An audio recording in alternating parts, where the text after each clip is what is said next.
Democrats are concerned the public is not paying attention to the Senate trial of Donald Trump on charges he did some damn thing or other while he was talking on the phone to the president of somewhere about the fact that the Democrat frontrunner is utterly corrupt.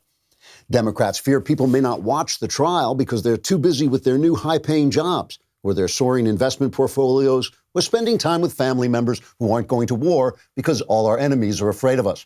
And of course, if the public doesn't pay attention, they won't understand what an emergency it is that Trump did whatever the hell he's supposed to have done in between solving all the nation's problems.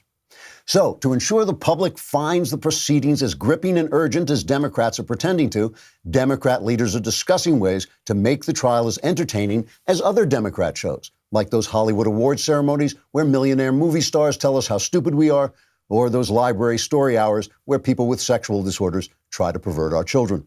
For instance, they began the trial with a solemn procession from the House of Representatives to the Senate, but this went awry when people demanded Nancy Pelosi take off her clothes so they could pelt her with rotten vegetables and shout shame, like in Game of Thrones. Now, trying to strike a lighter mood, Democrats have composed an upbeat impeachment theme song with the rousing opening lyrics, "The economy's great and foreign policy swell, so we're charging the president with something, something, something." Democrats say they hope they can get the lyrics to rhyme in time for the next session. Other impeachment show ideas being floated by the Democrats include having the House managers played by beloved actors like Alec Baldwin and Robert De Niro, and calling everyone who isn't paying attention a racist for some reason. Democrats hope these time-tested techniques will turn impeachment into a kind of successful reality show, like The Apprentice. Trigger warning, I'm Andrew Klavan, and this is The Andrew Klavan Show. I feel hunky-dunky, life is tickety-boo. Birds are winging, also singing hunky-dunky-doo. Ship-shape, tipsy-topsy, the world is zippity-zing. It's a wonderful day, hurrah, hooray! It makes me want to sing. Oh, hurrah, hooray! Oh, hooray, hurrah! All right, today is Martin Luther King Day, so the traffic in L.A. is absolutely terrific. But also, we can look forward to leftists on television distorting every single thing Martin Luther King ever stood for. When I say this, I'm not taking the usual cheap shots. I'm not pointing out that King was a devout Christian pastor and a Republican, whereas most of the bigots and segregationists who opposed him in the South were Democrats, and most of today's leftists hate Christianity. Those are all fun facts to know and share. But I'm talking about the way King's pro-American, pro-responsibility philosophy has been perverted into a carnival of perpetual grievance and helpless victimhood. The New York Times, a former newspaper, is spreading the dishonest narrative that America was founded as a slaveocracy. They were breaking away from the British because the British wanted to end slavery, and that's why we formed America. It's absolute nonsense. But MLK preached that his crusade for freedom would be successful precisely, quote, because the goal of America is freedom. Rather than denouncing our founding as racist per se, he was urging us to live out the meaning of our founding creed and treat all people equally, which is to say, where the Times and the left in general see bigotry as inherent in the founding, King sought to revitalize the founding ideals that bigotry, in fact, betrays.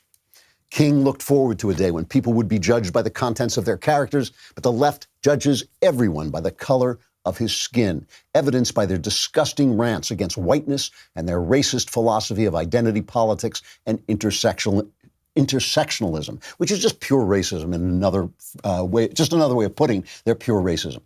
King looked forward to a day when blacks and whites would live together in unity, but on leftist college campuses, there are now black dorms and segregated graduations that would make the great man roll over in his grave. King understood that the American sin against blacks was excluding them from the great American enterprise, but the left has used that sin to condemn the enterprise itself.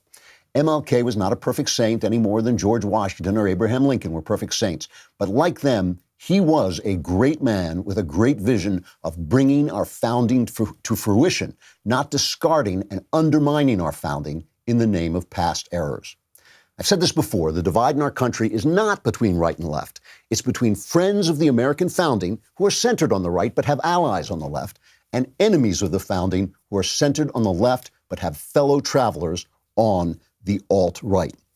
let's we, who are the friends of the founding, let's celebrate this day, not by listening to the leftist narrative, but by remembering what Martin Luther King actually stood for, because truly, he was one of us.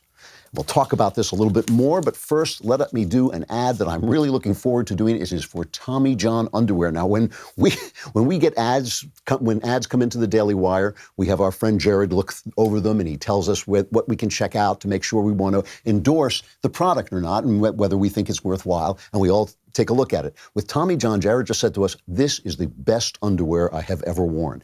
So we all got examples of it, and they sent me, for some reason, I don't know why they picked this, they sent me some underwear that had the Nutcracker from the Nutcracker suite on it. And now I ask myself, is a man without underwear with the Nutcracker suite on it, is he truly a man at all? Come on, but the fact is, I have to tell you, this is the best underwear I have ever put on. It is incredibly comfortable. I'm not even reading the copy here. I'm just telling you, it is the best, most comfortable underwear I have ever put on. They are so confident in their underwear that if you don't love your first pair, you can get a full refund with their best pair you'll ever wear, or it's free. Guarantee. Hurry to TommyJohn.com/Andrew for 20% off your first order. That's TommyJohn.com/Andrew for 20% off. TommyJohn.com/Andrew. And don't forget, if you want to be a real man, you got to get the Nutcracker Suite version. Also, Another Kingdom, the new episode is out today for everyone. Do not miss it. It's number 15 of 18. There's only a couple of weeks left because we're going to release the last two episodes together. So you want to get in tune with Another Kingdom. The reactions we are getting are unbelievable. You know, Martin Luther King Day, everybody always plays the I Have a Dream speech. I'm sure you've heard it a million times. But remember that what King was calling for, he was calling for us to live out the meaning of our creeds. In other words, saying our creed is a good one. We have to live it out, and saying to judge people by the content of their characters, not by the color of skin. What leftist does that now? What leftist does that? And the one thing they're always bringing out is they're bringing out the fact that he had socialist leanings, that in private, he would talk about the fact that he was probably a socialist. Now, this to me is like saying that George Washington owned slaves, okay? Socialism is bad. It is unfair. It's stealing people's money. It's taking away your time, which is your life, and saying that more powerful people than you have a right to decide what to do with it. But in that day, that was back in the 60s, right? There was still some reason to believe that socialism could work out. We still didn't know everything we later found out about the Soviet Union. He was against communism. And the reason he was against communism was because of its this is quoting from him, its materialistic interpretation of history that denied religion and its ethical relativism and its political totalitarianism. In other words, he didn't like its leftism. He didn't like its leftism. I think he was wrong about socialism, but we all have our flaws. But listen to a speech that he made to a junior high school telling the kids there, who were largely black, how they should live their life. This is cut number 2, talking about what they should put into their lives. Do that job so well that the living, the dead, or the unborn couldn't do it any better. If it falls your lot to be a street sweeper, sweep streets like Michelangelo painted pictures. Sweep streets like Beethoven composed music. Sweep streets like Leontine Price sings before the Metropolitan Opera. And sweep streets like Shakespeare wrote poetry. Sweep streets so well that all the host of heaven and earth will have to pause and say, here lived a great street sweeper who swept his job well. That's an amazing thing to tell people. First of all, think about this, what he's talking about, and he says this in this speech later on. He talks about don't let anybody deny you your significance. And he's talking about, he calls it your somebodyness, which I just love, a great phrase, your somebodyness. He's telling you, you are somebody no matter what you do. Because in this society right now, especially on the left, we talk so much about what people do, and we do not talk enough about who they are. We don't talk about what, I hear people talking about motherhood as if, it's taking you out of the market, as if the market were the most important thing about you. You know, this was a guy who understood, because he was a Christian, because he was a pastor of Jesus Christ and a preacher of Jesus Christ, he understood that a person's significance goes beyond this moment, goes beyond this time, and certainly goes beyond the marketplace. And just compare this to the way the left talks today. Compare it to the way they tell you that you're a victim, that you can't do anything, that you have to confess your white privilege. But everybody is born with some kind of advantage or disadvantage. He's telling you that no matter what your lot is, you're significant. That message has been lost. And that's why I think we should really celebrate this day and reclaim it for the values that Martin Luther King actually espoused.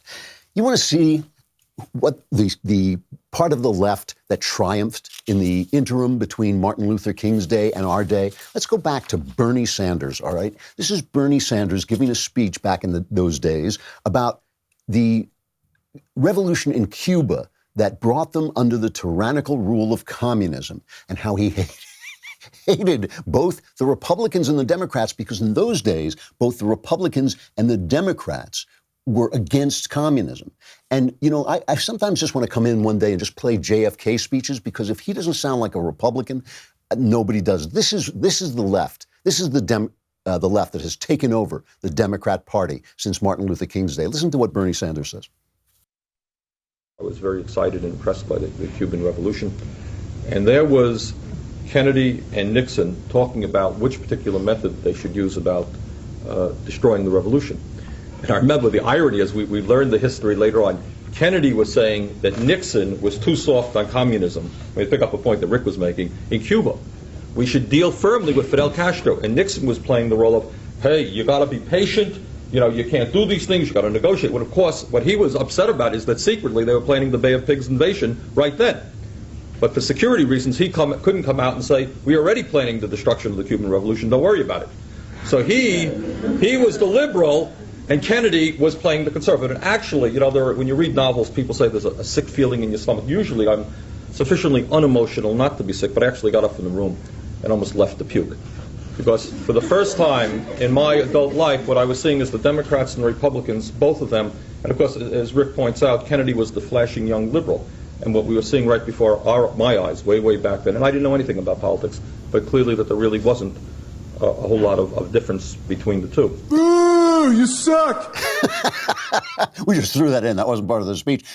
Yeah, there wasn't a difference between the two in opposing evil. Both sides opposed the evil of communism, as did Martin Luther King. When he talked about socialism, he was talking about the unfairness in capitalism. I've said before that capitalism doesn't cover everything. We need a capitalism basically governed by Christian principles. You cannot have capitalism on its own, because people are wicked. They're broken and sinful, and they will do things to each other they shouldn't do.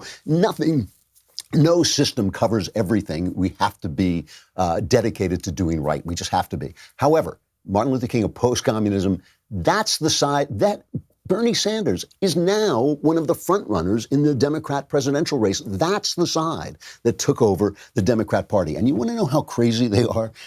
I mean, I probably don't have to tell you this, but I have to read this to you. This is a piece from NBC News Online, all right? This is NBC News, which we know they've got Chuck Todd leading their news team. We know that they are just a left-wing operation. These are the guys, I hate to say it again, but I got to say it again. These are the guys who killed the Harvey Weinstein story because they were protecting Matt Lauer, who was taking advantage of every girl who came within his purview. That story, that Weinstein story, was killed right here in L.A. by Universal, who owns them, right? These are these people. So NBC News, here is an article published on their website by a left-wing writer named Noah Berlotsky. It's called "Trump Voters Motivated by Racism May Be Violating the Constitution. Can they be stopped?" If the Trump era has taught us anything, it's that large numbers of white people in the United States are motivated, at least in part, by racism in the voting booth. I almost want to just read that sentence again and again just for fun, but Donald Trump ran an openly racist campaign for president, calling Mexicans rapists and criminals. He didn't. Regularly retweeting white supremacists. I'm not sure what that's about. And at least initially balking at repudiating former Ku Klux Klan leader David Duke, which he did do, and I called him out for it at the time and would call him out for it again. Obviously, you repudiate guys like that. Trump made it clear in his campaign that Make America Great Again meant that America was greater when white people's power was more sweeping and more secure. Nonsense. Then he says white voters approved that message by a whopping 58% to 37%. He says Terry Smith, a visiting professor at the University of Baltimore School of Law, offers a response in his new book, White Lash. Rather than excuse racist voters or try to figure out how to live with their choices, he argues that racist voting is not just immoral, it's illegal. He said, so how can you tell when voters are acting out of prejudice? If someone gives a reason for a hiring decision that's obviously false or makes little sense in context, the court has good reason to believe that prejudice or bias may have influenced the hiring decision. Trump's unprecedented, compulsive, easily documented lying during the 2016 campaign made him an irrational choice. So if you chose Donald Trump, you were irrational, therefore we can prove you're racist, therefore it's unconstitutional, therefore your vote is illegal. How dare you? How dare I? That's right. That's the and that's the logic that has gone into this impeachment thing. It is this logic, the prayerful, somber, solemn impeachment that they were reluctant, ever so reluctant to do. Nancy Pelosi was on Bill Maher, and she walks on, and he congratulates her. This is the first short clip. Listen to this. First of all, thank you so much for waiting till we got back on the air before you started the impeachment. That deserves a fist bump. Thank you. She gives him a big fist bump. It's, oh boy. She's become a crazed lunatic. Mitch McConnell calls her out on the Senate floor. This is classic cocaine. Listen to this. The Speaker distributed souvenir pens to her own colleagues emblazoned with her golden signature that literally came in on silver platters. The pens literally came in on silver platters. Golden pens on silver platters. A souvenir to celebrate the moment. Now, I seem to remember Democrats falling over themselves to say they did not see impeachment as a long-sought political win. House Democrats said over and over that they recognized the gravity and the seriousness of this action. And of course, they had only come to it reluctantly. Well, nothing says seriousness and sobriety like handing out souvenirs. Cocaine man, he's a son of love. Golden pens on silver platters. Sounds like golden pens on silver platters cannot mend this heart of mine. Anyway, they're now arguing about whether they're going to have witnesses. And Adam Schiff says, we have to have witnesses because we couldn't have witnesses in the House because we had to give Trump due process, and that's illegal. Adam Schiff has gone completely out of his mind. John Kennedy puts forward the strategy he thinks should go forward and why, talking to Tucker Carlson. You don't have to be Mensa material, Tucker, to see that Speaker Pelosi is swollen with partisan rage. And the whole process in the House was rigged. We're going to do it differently in the Senate. We're going to treat both sides fairly.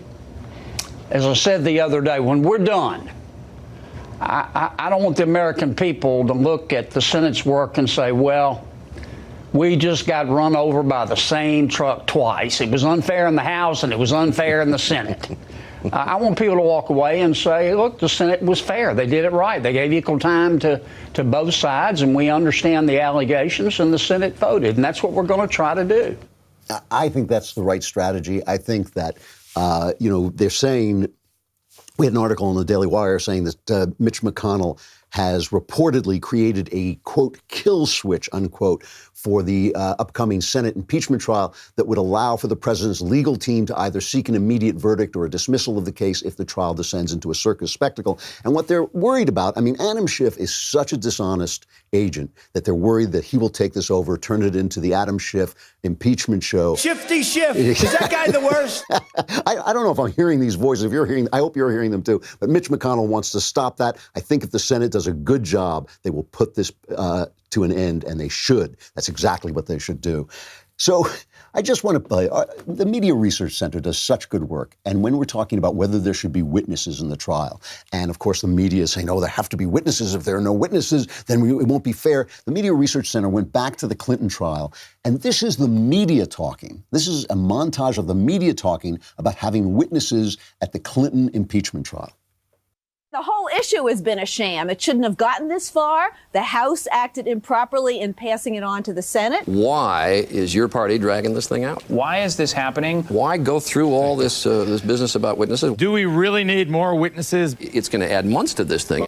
We should stop this bogus inflated case and get on with business of governance. Will these people just get down to business and leave this impeachment thing alone? It's going to be an enormous distraction to the White House and all kinds of issues that the Congress ought to be considering. There's a long line of the people's business that seems to have been put aside, and apparently is going to be put aside for weeks, if not months now. We begin tonight with the voice of the people. The visitor who got up and shouted, "God Almighty, take the vote and get it over with." God Almighty, the man said, take the vote and get it over with. You know who the hero of this whole thing is? It's the guy who stood up in the Senate gallery last week and said, "Good God, vote and get over with this, will you?" This process is Stalinist. His actions certainly do not warrant impeachment. Things change. The more things change, the more things stay exactly the same. This is why the Democrats have completely lost touch with reality. This is why they're talking about, remember when they talked about after Trump got elected, they said, well, maybe the electors from the Electoral College can vote against him. Now the Supreme Court is going to hear whether that's a case about whether that's legal. But now they're talking on NBC. They're running editorials saying voting for Trump is illegal if we think it's racist, if we believe the person who did it was racist. They actually ran an op-ed. I mean, what editor said, oh, this is a good idea. Trump voters are illegal. You know, Nancy Pelosi telling people, oh, how prayerful she is. And then guys like, what is David Brooks over at the New York Times saying, oh, yes, what a wonderful Christian witness that she's so prayerful. I mean, this is the kind of nonsense that has separated them from reality. And if you want to see, the thing is, they don't know. They don't know that they're in a bubble. This is the wonderful thing. They're in such a bubble. It's really an iron lung. They're in such an iron bubble that they really don't know. So they have this thing, Martha McSally, who's now serving as she was appointed to serve as a senator for Arizona.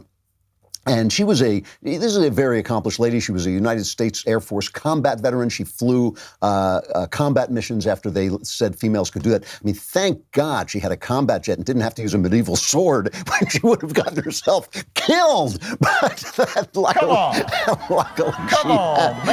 luckily she had a jet.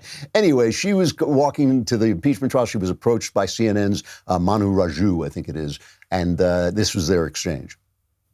Senator McSally, should the Senate consider new evidence as part of the impeachment trial? Man, you're a liberal hack. I'm not talking to you. You're not going to comment, Senator, you're a liberal about hack. So this got everybody so upset. CNN just went absolutely bonkers about this. I think that Hannity played this little clip. Wow. If you can't answer that question, maybe you shouldn't have been elected to the Senate. What? Oh. Sorry. Martha McSally actually wasn't elected. It just demeaned the office. Her behavior was disgraceful. If they did the right thing, she would personally call you and say, I'm sorry, it was an awful, awful thing that she did. It's harmful to democracy. Unbecoming is it's a nice word. At the very least, it's a nice word. At the very least, that's what it is. When they tell the news media to go away, they're telling you at home to go away. When they say we will not answer your questions, that's not just about us, it's about you. CNN sucks. So even on the right, they were running editorials, some people on the right, saying this was wrong of her and she shouldn't have done it because the question was legitimate. I completely disagree. Our media is corrupt. It is philosophically corrupt. It's people surrounding themselves with people they agree with, and so that they don't know that they're in a bubble. They are the opponent. Trump is right about them. They are not just the enemies of the Republicans. They're the enemies of the people, and that they keep information from coming to us straight on. We cannot trust the information we get from them. Every Republican should feel he is running against the press. And until they learn that Trumpian lesson, they are not going to be doing as good a job as Donald Trump is doing. Martha McSally got it just right, and she told Hannity exactly what she learned from this.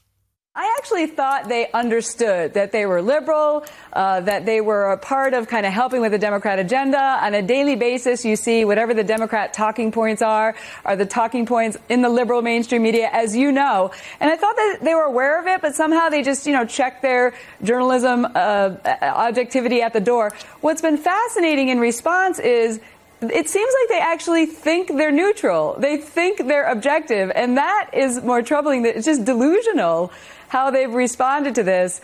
Never mind their hyperbolic words about, thinking, oh, did she just have a bad day? Was she emotional? No, I was a fighter pilot. This was a choice I made. I did not crumble under their pressure. I've flown A-10s in combat.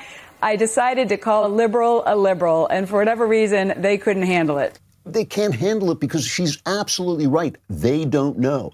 They think they actually sit around with each other. And when anybody says, well, maybe and I know this, by the way, I'm not just talking, I'm not imagining this. I have sources within the media. I know this is absolutely true. Whenever anybody pipes up and says, maybe we're being a little bit unfair, as unfair as Trump? Do you think we're being, when the evil of Donald Trump is spreading through the land like a black stain over Middle Earth, mustn't we stand up and fight as if they didn't do the same thing to George W. Bush, as if they didn't treat Barack Obama as if he were a god, as if they somehow just suddenly, under the evil regime of Donald Trump, suddenly became lying dirtbags. It ain't true. They were always this. They have been this. We only had to look at that montage from Media Research Center going back to the Clinton trial in the 90s. They were always on one side, and they just got caught because of the internet.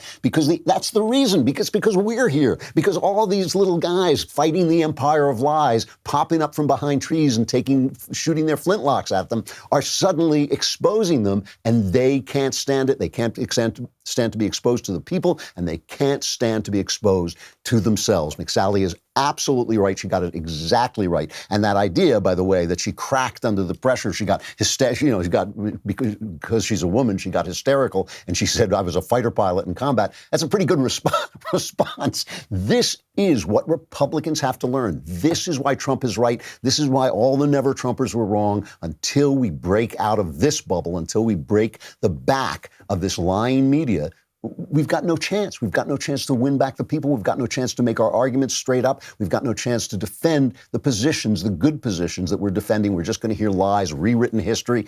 Sometimes they just won't even mention the fact that Martin Luther King was a Christian, because they certainly don't want that running around. And it means that the Democrats can live in this bubble. The Wall Street Journal ran an editorial about the debate last week in Iowa.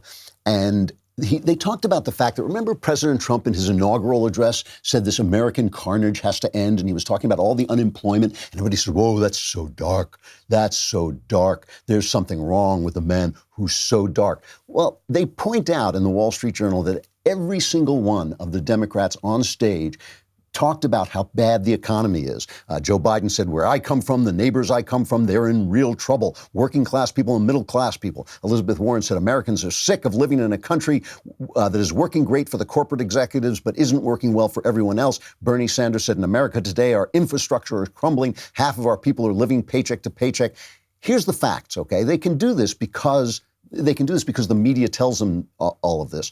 The U.S. economy has been expanding for a decade. The jobless rate is 3.5%, which is virtually nothing.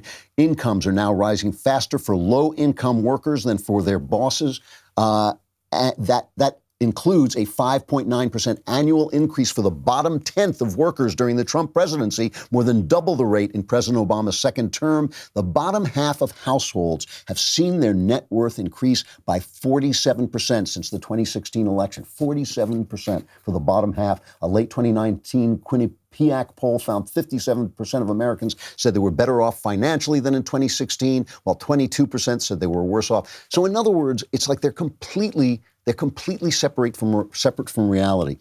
And the real argument is whether we have the courage to take our chances and rely on ourselves, or whether we need the government to take care of us, whether we need the government to do, for us what we can't do for ourselves. They don't trust us. They don't like us. They don't like the people. They call us deplorable. They call us names. They think we're fools. They think our votes should be illegal. They think our vote should be illegal because they're racist. They do not trust us. And if you don't love the people, you can't love freedom. because it's the people who should be free. It's the people who should be free, and the Democrats have lost that. They have lost that idea.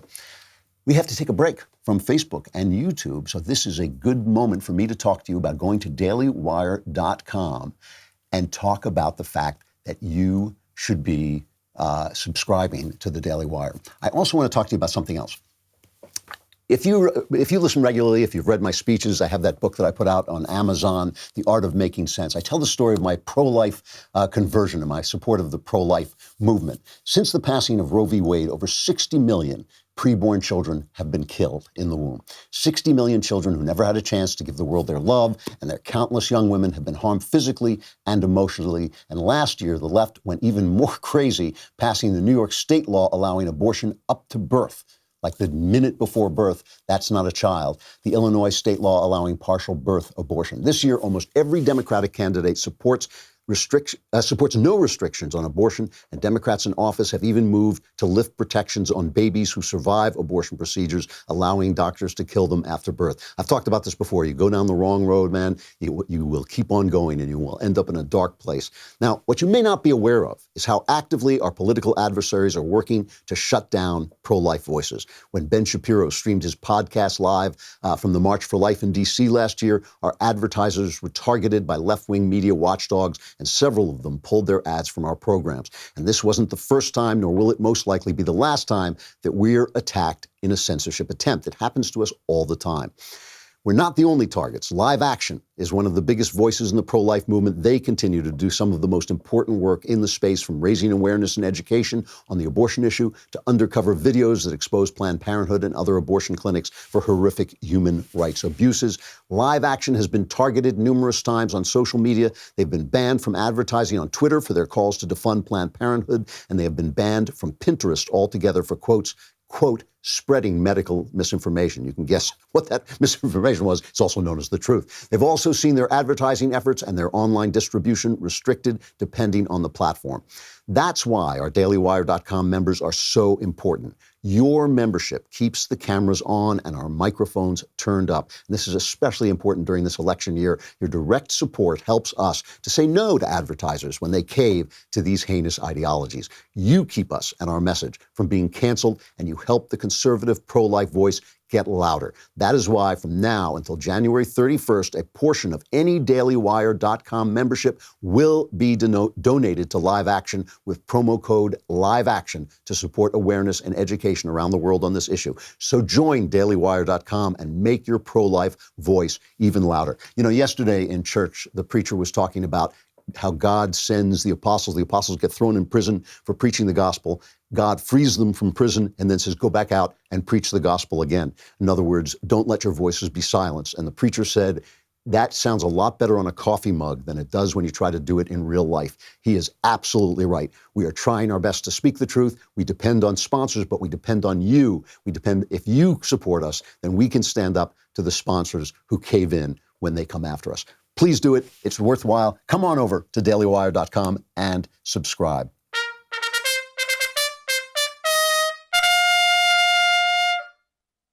Talking about the ways in which the left is detached from reality because they're surrounded in this media bubble. They're surrounded with people who agree with them. They don't even know they're detached from reality. Peggy Noonan wrote this great column about the debate, and I want to just focus on one part of it. One of the things I love about Peggy Noonan, I mean, I always say this, she writes like a girl. She writes with warmth. She writes with insight. She writes with a feel for things that a lot of columnists don't have, especially male columnists, but also women columnists pretending to be male columnists. She's not afraid to write what she instinctively feels, and she often gets it right, even though I frequently disagree with Peggy, especially about Trump, who she can't stand. But I disagree with her, but I really respect her, and I respect what she does. And she writes about the debate. There was in the debate a kind of detachment from real life. A voter asked, how will you prioritize accessing quality, affordable childcare?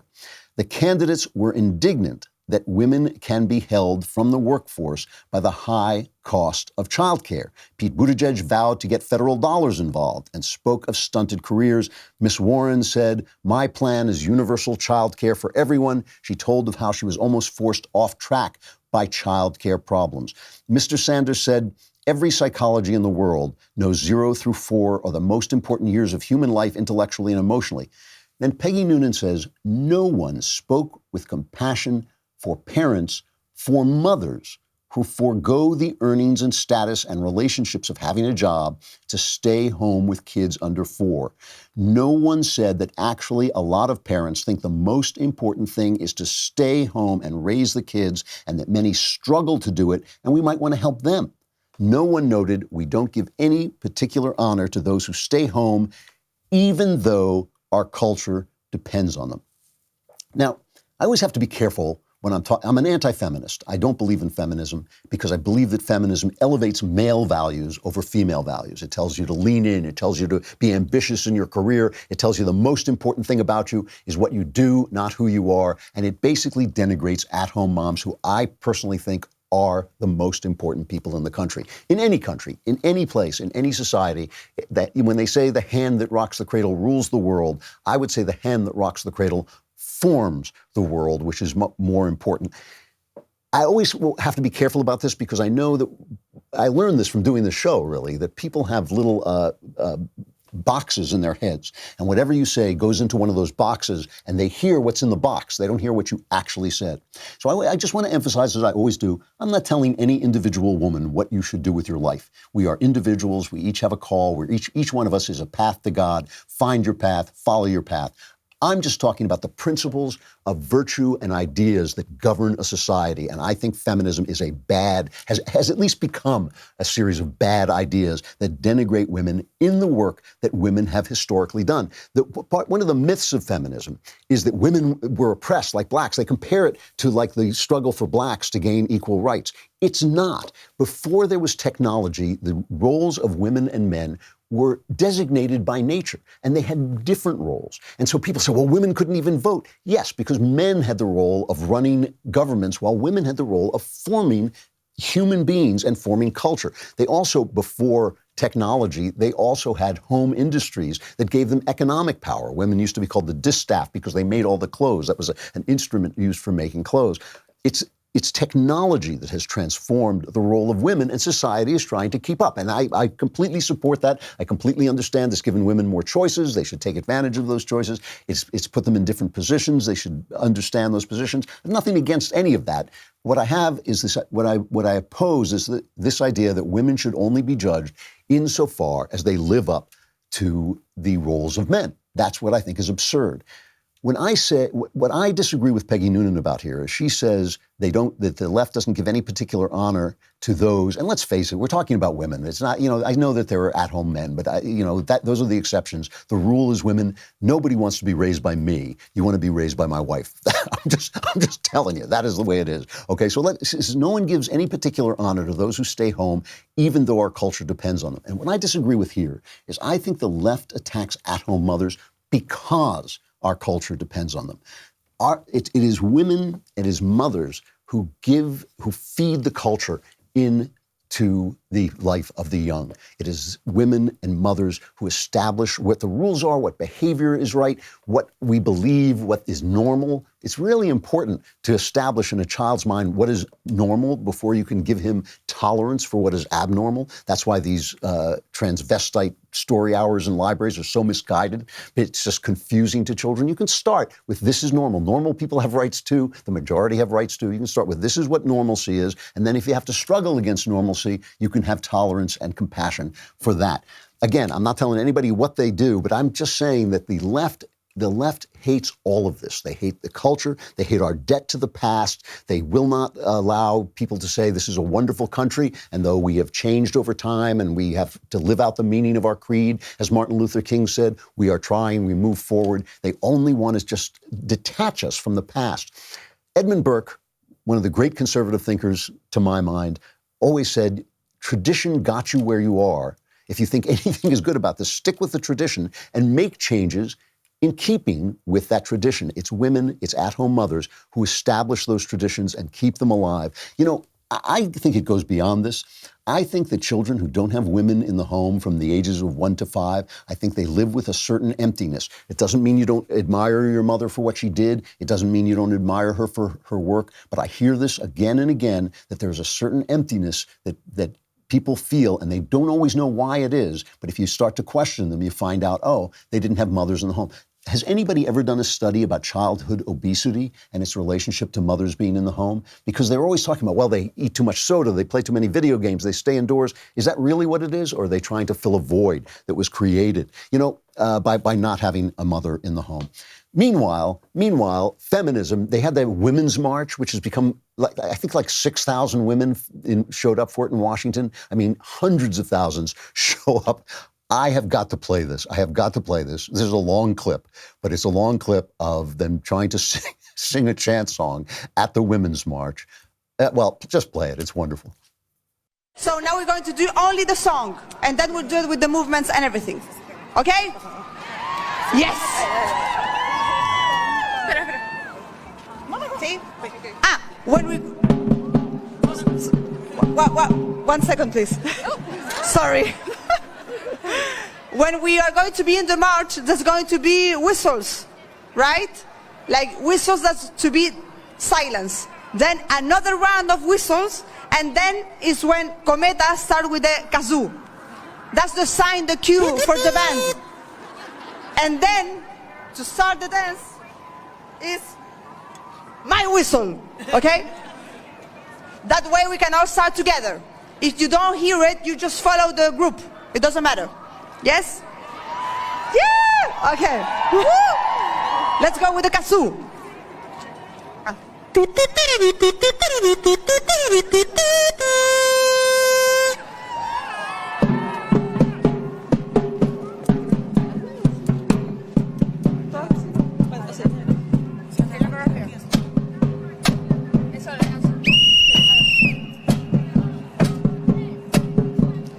Patriarchy is a judge that imprisons us at birth. I'm sorry, but you have a choice of who you want to be. Which band do you want to be in? And remember this march. This march was started because of Donald Trump's ugly remarks that he made about, if you're famous, women will let you grab them, and that is how it started. And these women went out and started wearing these hats that were supposed to represent their vaginas, so they could have their vaginas where their brains were supposed to be. But let me just remind you again. I mean, I keep going back to this, but it's so important because it focuses us on the reality of the situation. That tape of Donald Trump, and it's locker room talk, and guys do let off steam in locker rooms in ways they probably shouldn't, but they do. That was released by NBC, who held it until they thought it would do the most possible damage to Donald Trump. Okay, it was Donald Trump saying something that's true, that if you're a billionaire and you're famous, women treat you better than they treat other people. Some women do that. So that was true. NBC waited to release that. Meanwhile, NBC protected Harvey Weinstein. They killed the story about Harvey Weinstein because they didn't want to get caught out protecting Matt Lauer, who was abusing every woman who came within the reach of his grabby hands, okay? So these women rushed to the street, governed, inspired, controlled by people who were abusing women. The left has lost touch with reality, and that's the result. All right, a final reflection. I just want to speak very briefly about Uncut Gems because I'm going to come back and talk about it again. Uncut Gems is this picture with Adam Sandler where he plays a guy in the jewelry district who makes a bet, and he's a gambler, and he gets in bigger and bigger trouble. I had to turn it off after an hour. I hated every single person in it. And all my friends have been telling me, you got to see this movie. It's a great movie. And Sandler's great in it, by the way. He does a terrific job. I'll go back and watch the rest of it.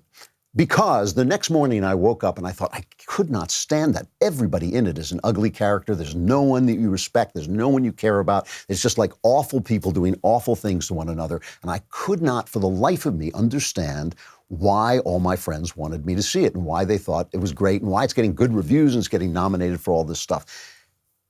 Then the next morning I woke up and I understood that it is a depiction of reality you don't often get. And I mean that by the fact that it shows people in their races acting badly.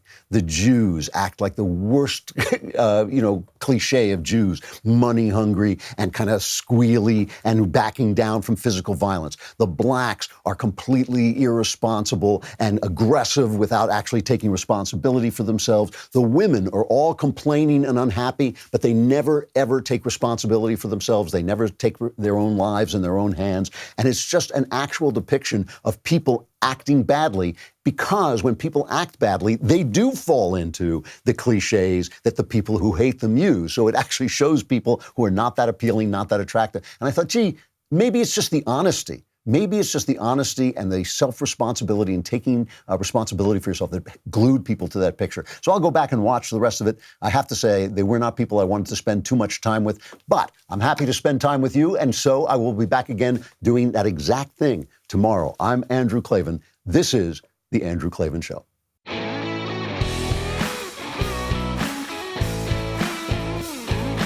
The Andrew Klavan Show is produced by Robert Sterling and directed by Mike Joyner. Executive producer, Jeremy Boring. Senior producer, Jonathan Hay. Technical producer, Austin Stevens. And our supervising producer is Mathis Glover. Assistant director, Pavel Wydowski. Edited by Adam Sayevitz. Audio mixed by Robin Fenderson. Hair and makeup is by Jesua Alvera. Animations are by Cynthia Angulo. Production assistants, McKenna Waters and Ryan Love. The Andrew Klavan Show is a Daily Wire production. Copyright Daily Wire 2020. If you prefer facts over feelings, aren't offended by the brutal truth, and you can still laugh at the insanity filling our national news cycle, well, tune in to The Ben Shapiro Show. We'll get a whole lot of that and much more. See you there.